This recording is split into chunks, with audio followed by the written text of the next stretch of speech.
Bonjour, je suis ravie de vous retrouver pour cette nouvelle capsule qui nous permettra de découvrir ensemble le projet pédagogique du diplôme d'État conseiller en économie sociale familiale au lycée Simone Veil. Dans notre première capsule, nous allons nous concentrer sur une partie de ce projet qui est relative à l'universitarisation du diplôme d'État. Comme vous le savez certainement, la réforme des formations du travail social de 2018 a souhaité aligner les diplômes d'État du travail social sur l'organisation universitaire. Nous aurons l'occasion de revenir sur les conséquences de ce choix dans d'autres vidéos. Sachez toutefois que le premier impact est relatif à la reconnaissance du grade licence au diplôme d'État. En effet, le titulaire d'un diplôme d'État, à la sortie de sa formation, aura un bac plus 3. La deuxième conséquence, quant à elle, est plutôt liée à l'organisation de la formation elle-même. Cette dernière est subdivisée, comme à l'université, en semestres. À la rentrée en mois de septembre, vous débuterez donc un semestre 5. Cela parce qu'avec votre BTS ESF, vous avez déjà validé une partie de votre formation, notamment les 4 premiers semestres. Le semestre 5 débute en septembre et se termine en janvier. Il est suivi immédiatement par le semestre 6 qui court jusqu'à la fin de l'année scolaire. La réforme n'a pas remis en question la division du diplôme en domaines de compétences. Donc, comme dans tous les autres diplômes d'État, vous retrouverez 4 domaines de compétences, mais la nouveauté depuis 2018, ces domaines de compétences sont subdivisés eux-mêmes en unités d'enseignement.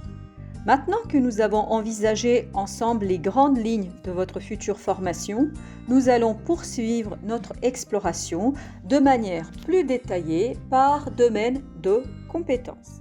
Nous allons commencer par le DC1 qui s'intitule Conseil et expertise à visée socio-éducative dans les domaines de la vie quotidienne. Ce dernier est subdivisé en 5 unités d'enseignement. La première, qui s'intitule Métiers du travail social et intervention sociale, vous permet d'aborder ces métiers du travail social sous un aspect historico-sociologique et ainsi de mieux appréhender l'évolution du métier de CESF. Quant à la deuxième unité, elle s'intéresse au développement de la personne. Cette unité vous donnant l'occasion de mieux saisir le fonctionnement psychologique des individus. Quant à la troisième unité d'enseignement, elle s'intéresse à l'expertise sociale dans la vie quotidienne et à la société. Cela vous permettra d'aborder, par exemple, les représentations sociales et l'interculturalité, le rapport à l'argent ou encore les violences faites aux femmes. Lorsqu'on arrive à l'unité numéro 4, il s'agira de travailler plutôt sur la méthode de recherche. Vous aurez pour objectif ici d'acquérir les différentes méthodes et techniques d'investigation pour mener à bien une des épreuves certificatives qui est le mémoire de pratique professionnelle. Enfin, une innovation du lycée Simone Veil est la création de cette unité 5 qui s'intéresse au positionnement professionnel. En fait, il s'agit d'une unité transversale au DC1, mais également transversale à l'ensemble des DC, puisque ici, en mobilisant l'analyse des pratiques professionnelles, nous allons avoir une approche réflexive de votre posture et de votre positionnement professionnel. Poursuivons la découverte de ce projet pédagogique et du contenu de la formation en regardant ensemble le DC2. DC2 qui est relatif à l'intervention sociale. Celle-ci est subdivisée en intervention sociale individuelle et collective, ce qui nous donne en fait 2 unités de formation. Amine, qui est actuellement en formation en diplôme d'État de conseiller en économie sociale familiale au lycée Simone Veil, va vous présenter plus concrètement le contenu de la formation sur ces deux unités. En DCESF, on a par exemple un cours sur l'accompagnement, sur les différents types d'accompagnement qui peuvent être mis en place avec les publics, comme par exemple l'accompagnement personnel, l'accompagnement individuel et l'accompagnement collectif. Et on va essayer de comprendre les différentes étapes de ces accompagnements, comment le mettre en place, comment réussir un accompagnement, comment l'évaluer. On va chercher à prendre en compte les différentes caractéristiques du public pour mettre en place cet accompagnement, vraiment chercher à mettre un accompagnement global qui va permettre de répondre à une problématique, mais à chercher d'où vient cette problématique et comment la résoudre d'une manière plus profonde. On va aussi essayer de mettre en place une relation de confiance avec l'individu, et tout ça, en fait, on va le voir de manière très théorique avec les cours, avec ces cours-là. Vraiment nous aider dans la mise en place de ces accompagnements lors de nos stages ou de notre expérience professionnelle. Merci à Amine de nous avoir précisé et présenté plus en détail ces deux types d'interventions sociales. Nous allons poursuivre notre exploration avec le troisième domaine de compétences, qui est la communication professionnelle. Ce domaine de compétences est d'abord subdivisé dans une partie communication pure. Vous allez avoir l'unité 3.1 et l'unité 3.2 qui s'intéressent à la stratégie de communication et communication institutionnelle et le numérique. En fait, ces deux unités fonctionnent étroitement ensemble. Quant à la deuxième partie de cette communication professionnelle, elle est plutôt focalisée sur l'apprentissage d'une langue étrangère. Et nous avons voulu donner plus de possibilités, d'opportunités à nos étudiants de améliorer leurs compétences linguistiques par la création d'une option. Cette option a pour objectif de viser surtout et avant tout l'acquisition et la découverte du travail social ailleurs qu'en France, et qui vous permettra de faire des études comparatives sur le travail social, notamment dans l'Union européenne et hors Union européenne. Le cours s'intitule Comparative Studies of Social Work. Mais pour l'instant, poursuivons avec le DC4, dynamique interinstitutionnelle, partenariat et réseau.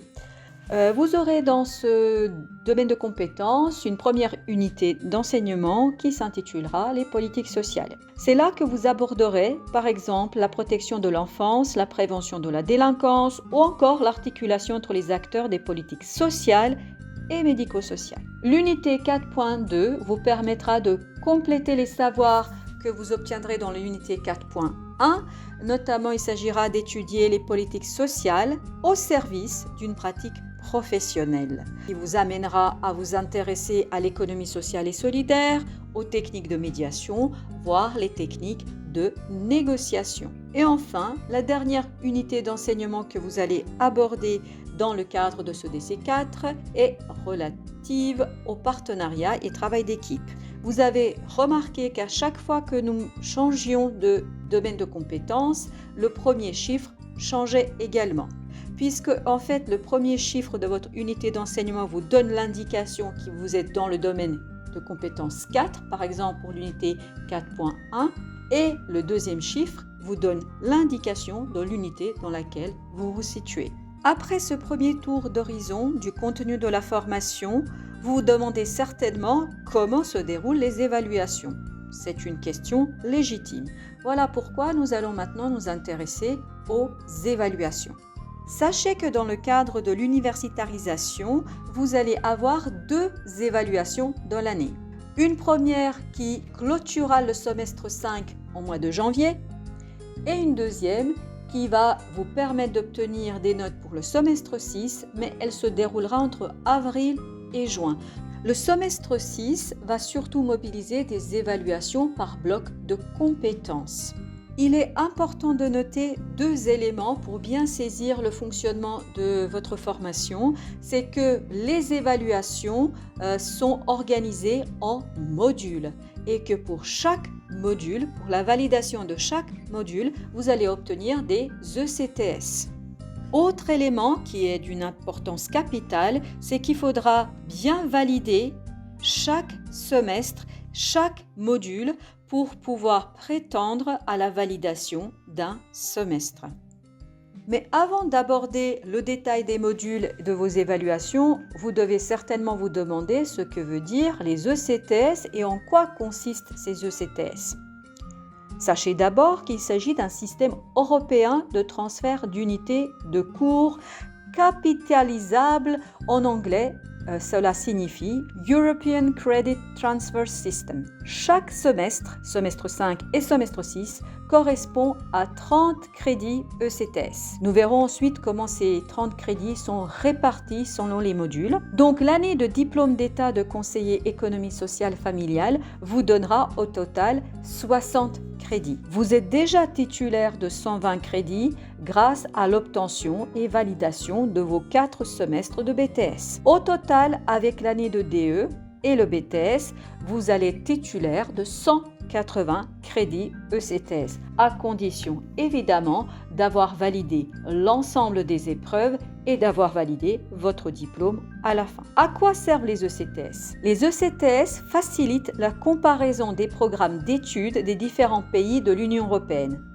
En d'autres mots, cela facilite la reconnaissance des études et des diplômes dans l'espace européen. Regardons ensemble maintenant le détail de la répartition des modules selon les semestres et des ECTS qui leur sont attachés. Comme vous pouvez le voir, par exemple, le DC1 comporte un seul module auquel sont attachés 4 ECTS. Si vous faites le calcul, vous arrivez au total sur le semestre 5, comme je l'avais dit précédemment, à 30 ECTS. Pour bien comprendre la numérotation, vous allez avoir le M qui vous indique que vous êtes bien dans un module d'évaluation. Ensuite, vous avez le premier chiffre qui lui vous donne l'indication dans quel domaine de compétences vous vous situez. Et enfin, le deuxième numéro vous donne tout simplement le numéro du module que vous êtes en train de passer.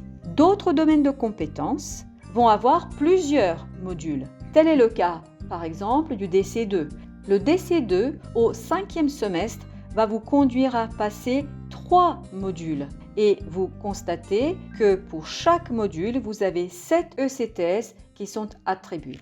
Bien évidemment, pour valider un module, il faut obtenir au moins une note égale à 10. Si nous regardons maintenant le semestre 6, qui est concentré sur l'évaluation par bloc de compétences, vous allez découvrir par exemple pour le DC1 2 modules. Et si vous avez compris la numérotation de départ, on est dans M1.2, signifiant on est toujours dans le DC1, mais on est en train d'évaluer le deuxième module ou encore le troisième. Pour chacun de ces modules, vous allez avoir toujours l'attribution d'un certain nombre de CTS. Il faut bien noter que toutes ces épreuves que vous allez passer au semestre 5 et semestre 6 ne vous permettent pas de valider votre diplôme d'État. Pour valider votre diplôme d'État, il vous faudra valider des épreuves certificatives. Mais ces épreuves certificatives, nous les aborderons dans la capsule numéro 2. J'espère que celle d'aujourd'hui vous a été utile et que vous savez maintenant un peu mieux comment se déroule une année en diplôme d'État au lycée Simone Veil. À très bientôt pour d'autres capsules. Bonne journée à vous et n'oubliez pas de vous abonner à notre chaîne.